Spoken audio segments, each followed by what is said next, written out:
Hello everyone, hello student, welcome to our channel NEET Bio Explorer and I am your Debosmita ma'am. तो देखो reproduction का जो chapter है उसके अंदर ऑलरेडी हमने female reproductive system male reproductive system को कंप्लीट किया एंड उसका जो गैमेट फॉर्मेशन होता है जैसे कि स्पर्मेटोजेनेसिस oogenesis उसी को भी हमने कंप्लीट किया था। ओके, सो आज क्लास का कंटेंट क्या है? Menstrual cycle, fertilisation and implantation. तो देखो मेंस्ट्रुअल साइकिल से ही हम स्टार्ट करते हैं। मेंस्ट्रुअल साइकिल, तो मेंस्ट्रुअल साइकिल मेन टर्म का मीनिंग क्या होता है?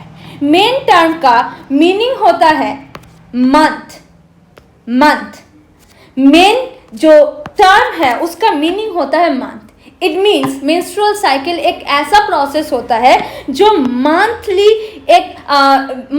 रिपीट होता है। It means it is a monthly repetitive एक प्रोसेस। ओके, तो ये जो प्रोसेस है इसके अंदर जो इवेंट होता है उसी को हम बोलते हैं मेंस्ट्रुएशन। तो what is menstruation? Menstruation is a bleeding from uterus of adult female. तो एडल्ट फीमेल के केस में जो आफ्टर प्यूबर्टी, ये जो मेंस्ट्रुएशन आफ्टर प्यूबर्टी स्टार्ट होता है, इट मीन्स 12 to 15 ईयर्स, लगभग 12 to 15 ईयर्स के बीच में ये जो मेंस्ट्रुएशन इवेंट होता है वो स्टार्ट हो जाता है एंड उसी फेज को हम बोलते हैं मेनार्क। ओके, इसी फेज को हम बोलते हैं menarche. It means we can say beginning of menstrual cycle is known as menarche, जो 12 to 15 ईयर्स के बीच में होता है, मीन्स आफ्टर प्यूबर्टी बिगिन होता है। एंड जो मेंस्ट्रुअल साइकिल है वो बेसिकली प्राइमेट्स में होता है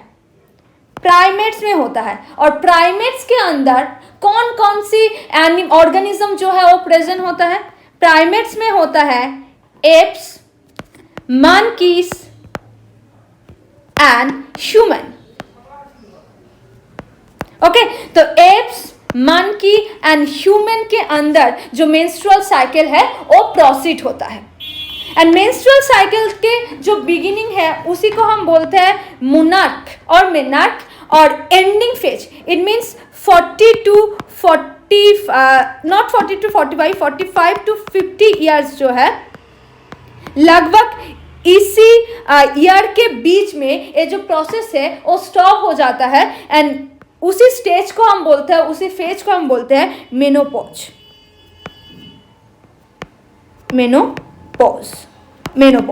ओके, तो स्टार्टिंग को हम बोलते हैं, बिगिनिंग ऑफ मेंस्ट्रुअल साइकिल को हम बोलते हैं मेनार्क एंड एंडिंग और stop the menstrual cycle, this phase is known as menopause. Okay, and menstrual cycle जो होता है ये एक हार्मोन डिपेंडेंट प्रोसेस होता है। हार्मोन डिपेंडेंट प्रोसेस होता है। तो चलो एक बार डायग्राम को हम लोग एक बार देख लेते हैं। डायग्राम क्या क्या दिया हुआ है? डायग्राम में कुछ हार्मोन दिया हुआ है। देखो यहाँ पर FSH दिया हुआ है, LH भी दिया हुआ है एंड एस्ट्रोजन भी है एंड प्रोजेस्टेरॉन भी है। तो चारों टाइप का हार्मोन जो है वो मेंस्ट्रुअल साइकिल को कंट्रोल करती है और ये जो हार्मोन है इसके ऊपर डिपेंड करके ही मेंस्ट्रुअल साइकिल जो है वो प्रोसीड होता है। तो first, before starting the menstrual cycle discussion, hormonal function को हम लोग एक बार देख लेते हैं। तो hormonal function at menstrual cycle, तो कैसे ये जो हार्मोन है मेंस्ट्रुअल साइकिल को कंट्रोल करती है। देखो, फर्स्ट होता है ल्यूटिलाइजिंग हार्मोन।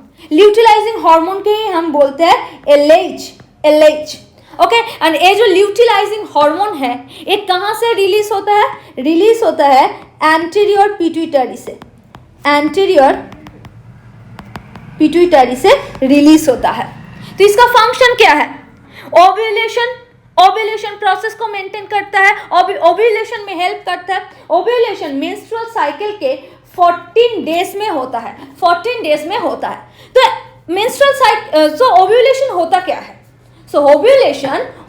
है? ओव्यूलेशन मीन्स जब ग्राफियन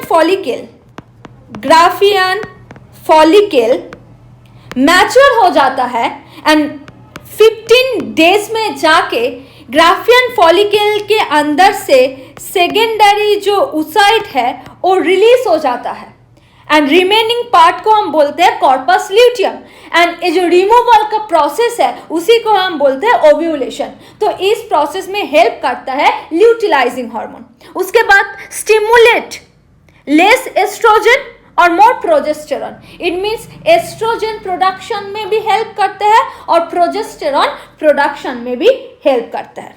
उसके बाद आफ्टर ओव्यूलेशन और produce corpus luteum. It means Graafian follicle से जब सेकेंडरी oocyte रिलीज हो जाता है रिमेनिंग पार्ट को हम बोलते हैं Graafian follicle and Graafian follicle को मेंटेन रखने में LH हेल्प करता है। ओके, ग्राफियन फॉलिकल से क्या रिलीज होता है? Graafian follicle, not Graafian follicle, corpus luteum. Corpus luteum को स्टेबल रखने का फंक्शन कौन करती है? LH करती है। और कॉर्पस ल्यूटियम से कौन से हार्मोन रिलीज होता है? कॉर्पस ल्यूटियम से रिलीज होता है प्रोजेस्टेरॉन।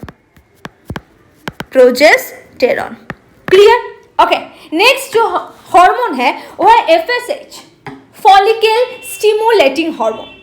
तो चलो देख लेते हैं इसका फंक्शन क्या है। तो first of all the FSH hormone produce from anterior pituitary और release from anterior pituitary, right? Anterior pituitary से FSH हार्मोन जो है वो रिलीज होता है। तो इसका फंक्शन क्या है? फॉलिक्यूलर जो ग्रोथ, इट मीन्स जो ग्राफियन फॉलिकल मैच्योर हो जाता है और नॉर्मल फॉलिकल, उसके बाद जो प्राइमरी, सेकेंडरी, टर्शियरी एंड उसके बाद मैच्योर फॉलिकल, जो फॉलिकल का ग्रोथ में हेल्प करता है FSH। एंड उसके बाद stimulate oestrogen secretion. It means FSH also help into the secretion of oestrogen and also help into the ovulation process. And next आता है हमारा जो हार्मोन वो है एस्ट्रोजन।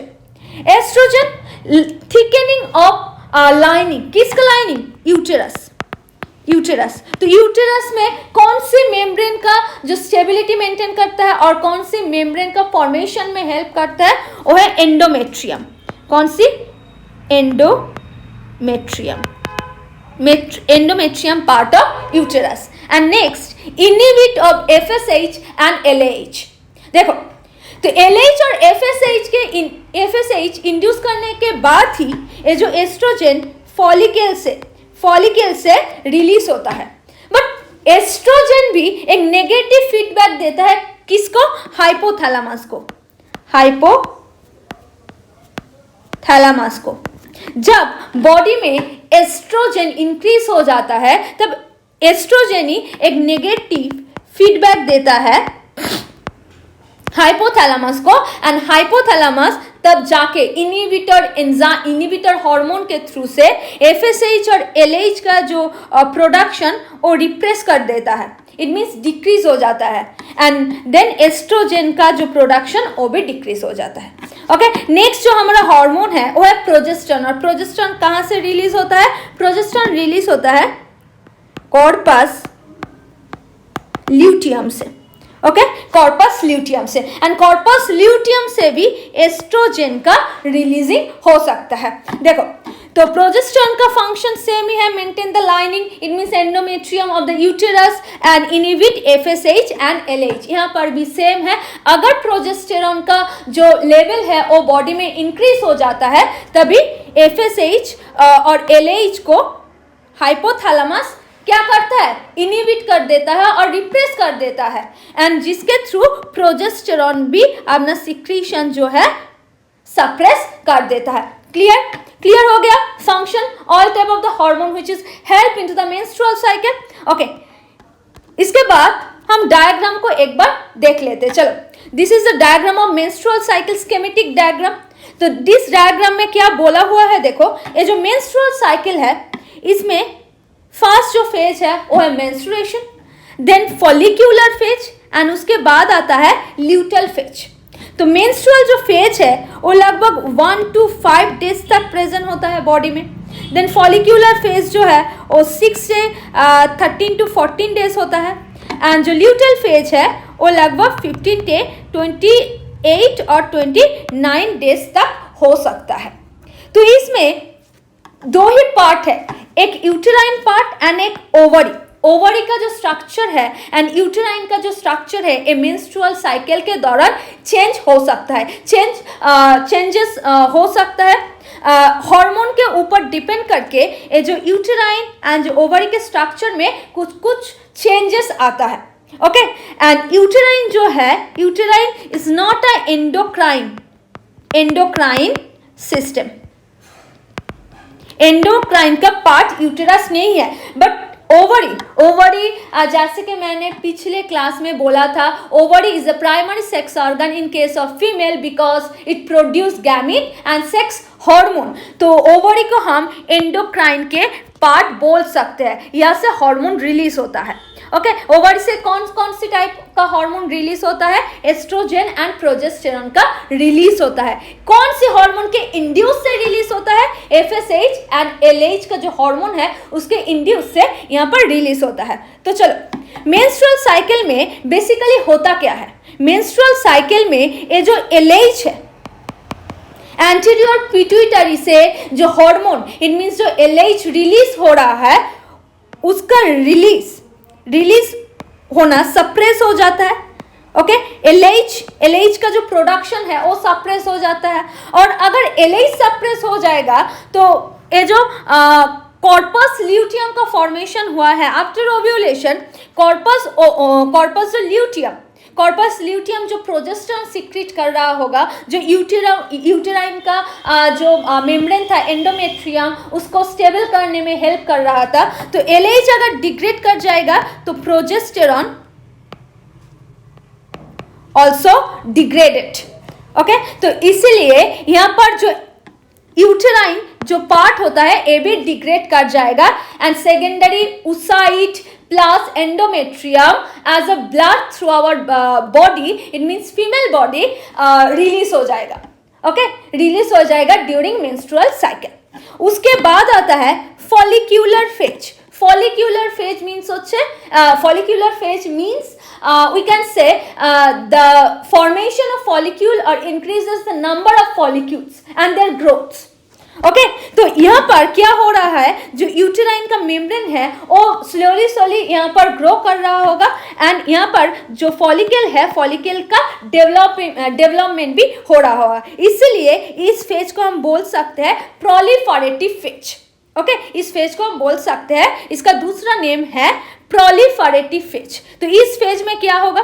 इस फेज में एलएच और एफएसएच ये दोनों हार्मोन का जो सिक्रीशन वो इंक्रीज हो जाएगा, एंड इंक्रीज होने के बाद फॉलिकल से एफएसएच और एलएच फॉलिकल को इंड्यूस करेगा, एंड फॉलिकल से एस्ट्रोजन रिलीज होगा, एंड एस्ट्रोजन ये जो एंडोमेट्रियम का लाइनिंग है इसको थिकनिंग करने में और ग्रो करने में हेल्प करेगा। Okay, and after and at the 14 days में जाकर, यहाँ पे जो 14 डेज में जाके एलएच एंड एफएसएच इसका सिक्रीशन मैक्सिमम हो जाएगा। इसका जो secretion amount of secretion maximum हो जाएगा, and FSH moving to the high peak of the secretion. तो एलएच का सिक्रीशन, मैक्सिमम सिक्रीशन होना, इसी फेज को हम बोलते हैं एलएच सर्ज।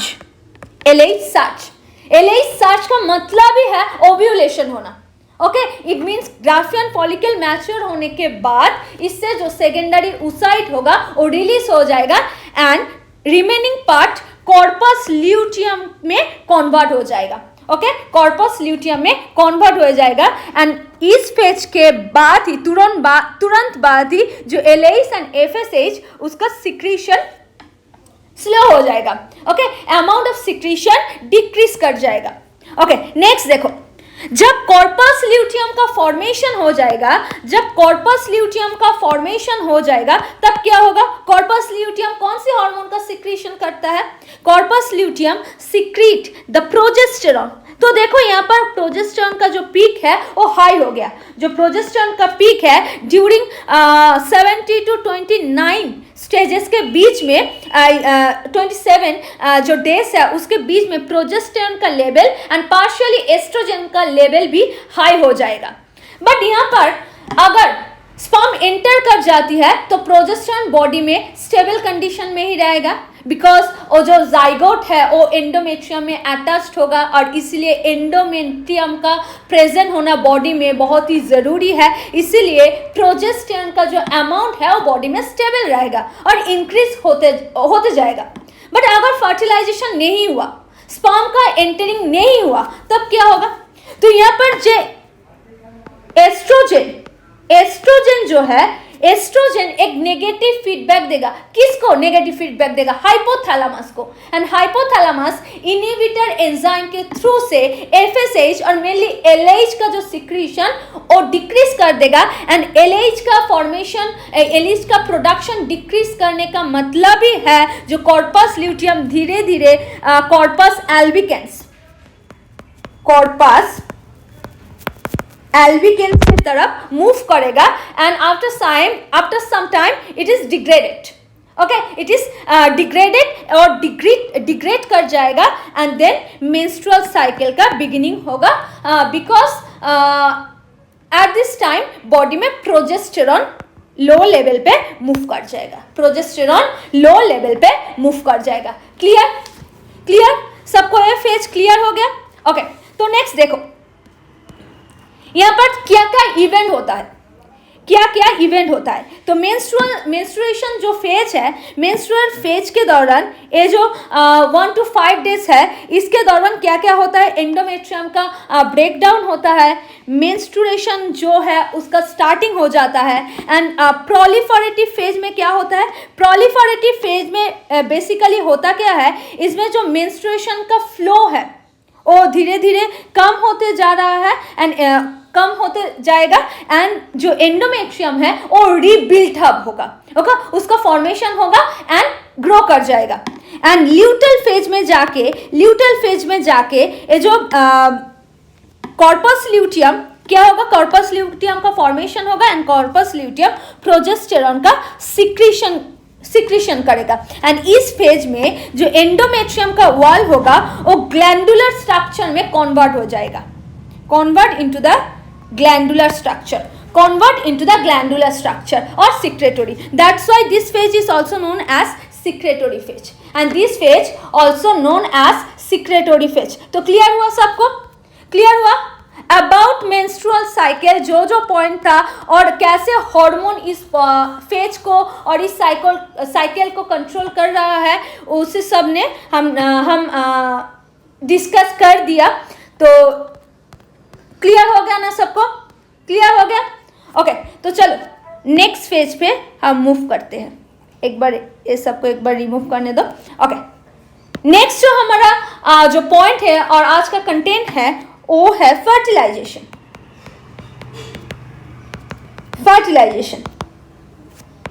तो फर्टिलाइजेशन बेसिकली होता क्या है? जब आपस में 2 गैमीट का फ्यूजन होता है, मेल और फीमेल गैमीट का फ्यूजन होता है एंड उसके बाद जाइगोट फॉर्मेशन होता है, उसी फेज को हम बोलते हैं फर्टिलाइजेशन।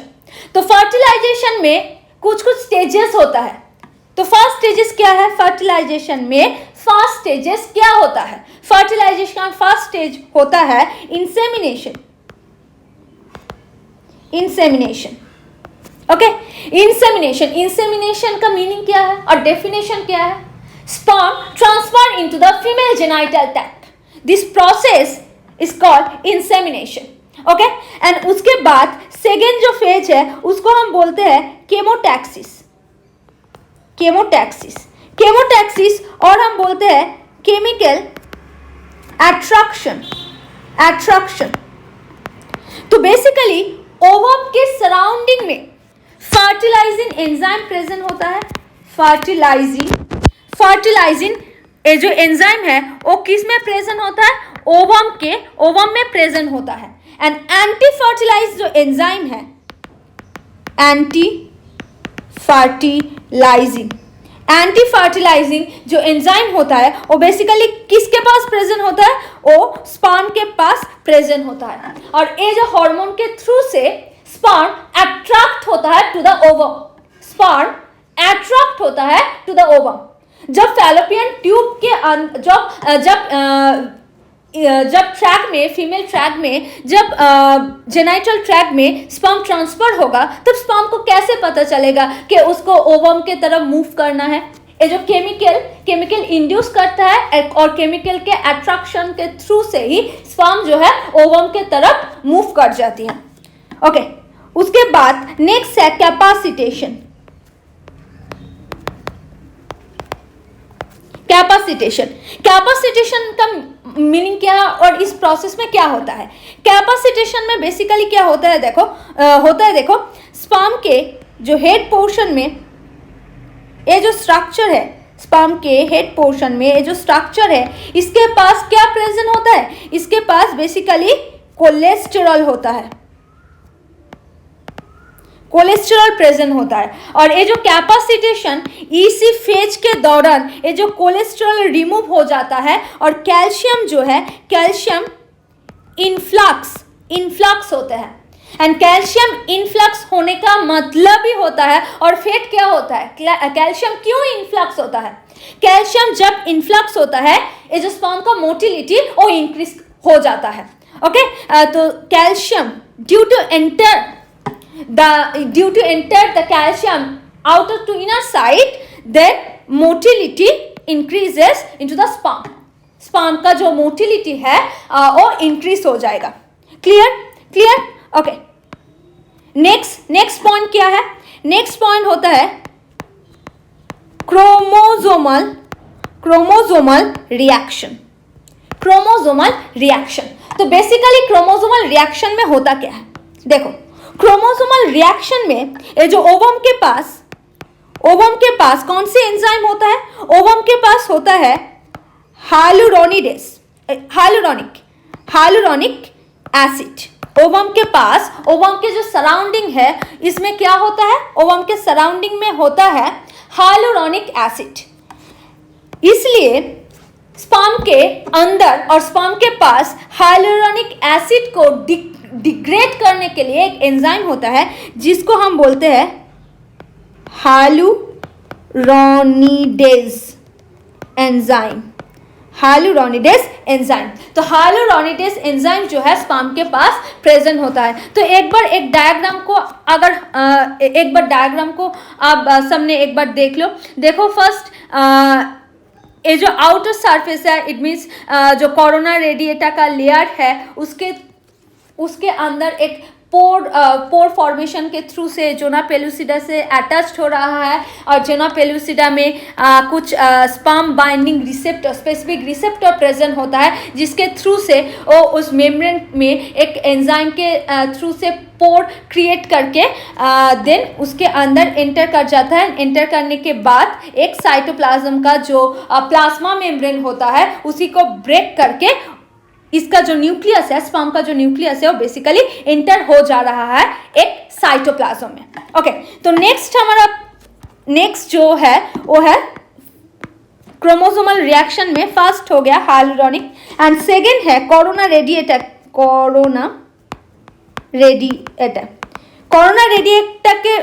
रेडिएटर जो मेम्ब्रेन है, उसी को फ्यूज करने के लिए स्पर्म के पास क्या प्रेजेंट होता है?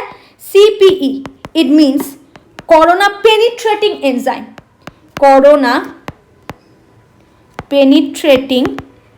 एंजाइम प्रेजेंट होता है, जिसके थ्रू से कोरोना रेडिएटा के सरफेस में एक पोर क्रिएट कर लेता है, एंड उसी पोर से जो एक ही स्पर्म है वो एंटर कर नॉट ओनली एक sperm, because zona pellucida polyspermy को प्रिवेंट करता है, तो सभी स्पर्म कोरोना रेडिएटा को ब्रेक कर सकते हैं। तो सभी जितने भी स्पर्म होगा, most of the sperm break down the corona radiata membrane.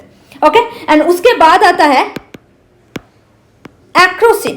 Acrosin and और जोनालाइसिन। ये जो फैक्टर है, ये बेसिकली जोना पेलुसिडा के जो मेम्ब्रेन है उसको ब्रेक करने के लिए हेल्प करता है। तो एक्रोसिन स्पर्म के पास प्रेजेंट होता है, और ये क्या करता है? जोना पेलुसिडा में बेसिकली स्पेसिफिक रिसेप्टर होता है। जोना पेलुसिडा के सरफेस में एक स्पर्म का जो रिसेप्टर है, वो स्पेसिफिक रिसेप्टर प्रेजेंट होता है। ओके, तो ये जो एक्ट्रोसिन है, एक्ट्रोसिन के ऊपर डिपेंड करके यहाँ से एक पोर क्रिएट कर लेता है स्पर्म, और ये रिसेप्टर के साथ बाइंड होकर एंटर कर जाता है। एंड उसके बाद एक का जो साइटोप्लाज्मिक मेम्ब्रेन है और प्राइमरी और प्लाज्मा मेम्ब्रेन ऑफ जो oocyte होता है, उसको ब्रेक करने के लिए स्पर्म के पास क्या प्रेजेंट होता है? डिसइंटीग्रेट पेप्टाइड प्रेजेंट होता है। इंटीग्रेट पेप्टाइड प्रेजेंट होता है स्पर्म के पास, जो ये जो oocyte का जो मेम्ब्रेन है वो ब्रेक कर जाता है एंड स्पर्म के पास है प्रोन्यूक्लियस एंटर कर जाता है। कहाँ पे? एक साइटोप्लाज्म में, और एक साइटोप्लाज्म में बेसिकली क्या होता है? प्रोन्यूक्लियस होता है, और बाकी जो स्पर्म का जो स्ट्रक्चर है वो डिग्रेड कर जाता है और डिजेनरेट हो जाता है। ओके, डिजेनरेट हो जाता है। And then entering the pronucleus, एक के जो न्यूक्लियस है प्लस स्पर्म के जो न्यूक्लियस है। ओके, एक साइटोप्लाज्म के जो न्यूक्लियस है, स्पर्म के जो न्यूक्लियस है, प्रोन्यूक्लियस फ्यूज्ड हो जाता है एंड क्या प्रोड्यूस करता है? एक जाइगोट प्रोड्यूस कर लेता है। एंड इसी जाइगोट, ये जो प्रोसेस है, फर्टिलाइजेशन जो प्रोसेस है, ये प्रोसेस जो ट्यूब है, ओके, बेसिकली जो फैलोपियन ट्यूब है, उस ट्यूब का कौन सी पार्ट में ये जो इवेंट होता है? Ampulla, right? एम्पुला रीजन में ये जो प्रोसेस है वो डन होता है। उसके बाद जाइगोट फॉर्मेशन होने के बाद जो जाइगोट है वो इथमस रीजन पे मूव कर जाता है। ओके, इथमस रीजन पे मूव कर जाता है, वहाँ पे उसका क्लीवेज फॉर्मेशन होता है एंड आफ्टर 7 डेज, फर्टिलाइजेशन से लेकर 7 डेज के बाद वो जो जाइगोट है वो यूटेराइन वॉल से अटैच्ड हो जाता है, जिसको हम बोलते हैं इम्प्लांटेशन। तो this is the diagram of implantation और क्लीवेज इवेंट। तो क्लीवेज बेसिकली क्या होता है? जब जाइगोट इथमस में मूव कर जाती है तो जाइगोट डिवाइड करते रहते हैं through the mitotic cell division process के through. Mitosis, it means it is the equational division. तो जाइगोट बेसिकली क्या होता है? सिंगल सेल को मल्टी सेल में कन्वर्ट होने के लिए कौन सी डिवीजन का रिक्वायरमेंट होता है? माइटोसिस। तो माइटोसिस के थ्रू से ये जो सिंगल जाइगोट है, ये जाइगोट मल्टी सेलुलर सेल में कन्वर्ट हो जाता है, और जो प्रोसेस के थ्रू से होता है उसी को हम बोलते हैं क्लीवेज। ओके, तो फर्स्ट क्लीवेज में फर्स्ट स्टेज होता है ब्लास्टोमेयर और ब्लास्टुला। तो ब्लास्टोमेयर बेसिकली देखो, फर्स्ट डिवीजन, फर्स्ट क्लीवेज यहाँ पर हो रहा है फर्स्ट डे में, एंड सेकेंड डे में सेकेंड सेल डिवीजन, उसके बाद 4th cell division and 8th cell division हो रहा है। It means 2 4 8 2 to 8 cell division हो रहा है। ये जो 2 to 8 सेल डिवीजन हो रहा है, इसी स्ट्रक्चर को हम बोलते हैं ब्लास्टोमियर। यहाँ पे लैटिट्यूडिनली एक का डिवीजन हो सकता है और लॉन्गिट्यूडिनली भी सेल का डिवीजन हो सकता है। ओके, एंड 8 to 16, जब सेल 8 to 16 डिवीजन में मूव कर जाता है, नंबर ऑफ सेल 16 में रीच कर जाता है, उसी स्टेज को हम बोलते हैं मोडुला। उसी स्टेज को हम बोलते हैं मोडुला। ओके, मोडुला के बाद सेल जब 16 to 32 में पहुंच जाती है, उसको हम बोलते हैं ब्लास्टोसिस्ट।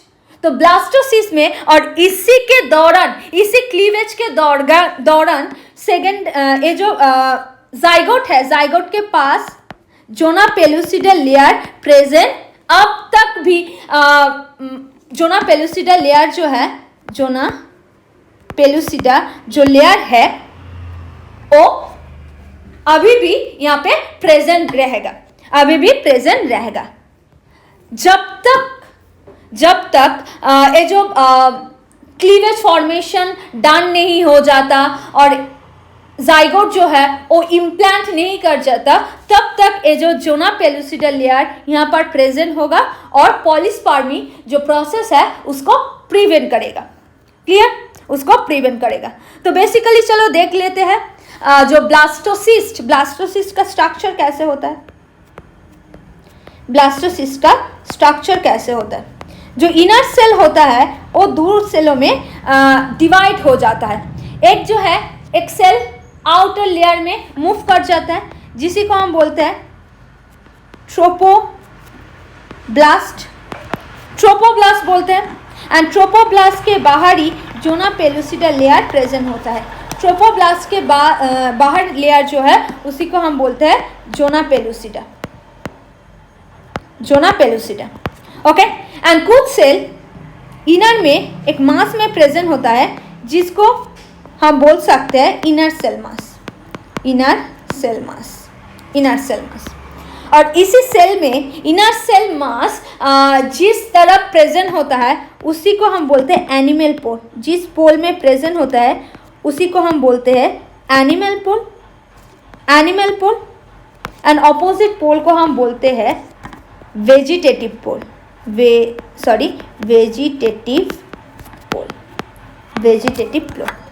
क्लियर?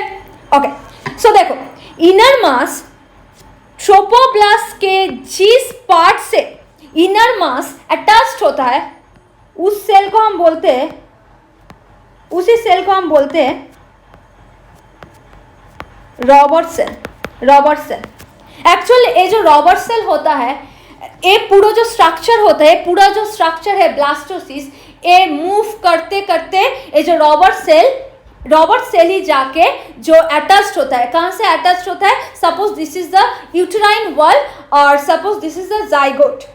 ओके, तो जाइगोट ऐसे मूव करते करते हुए ये जो यूटेराइन के वॉल के साथ अटैच्ड हो जाता है। कौन सी पार्ट से? ये जो Robert cell, it is a sticky part of the zygote का ये स्टिकी पार्ट होता है एंड इस पार्ट के थ्रू से वो अटैच्ड होता है यूटेराइन से। ओके, और एक्सेप्ट यूटेराइन, अगर फैलोपियन ट्यूब पर कहीं भी जगह पे जाइगोट अगर अटैच्ड हो जाएगा, उसी को हम बोलेंगे एक्टोपिक प्रेगनेंसी। उस डिजीज को हम बोलेंगे एक्टोपिक प्रेगनेंसी। क्लियर हो गया? ओके, तो यहाँ पर देखो बेसिकली होता क्या है, ये जो इनर सेल मास से ही एम्ब्रियो का फॉर्मेशन होता है।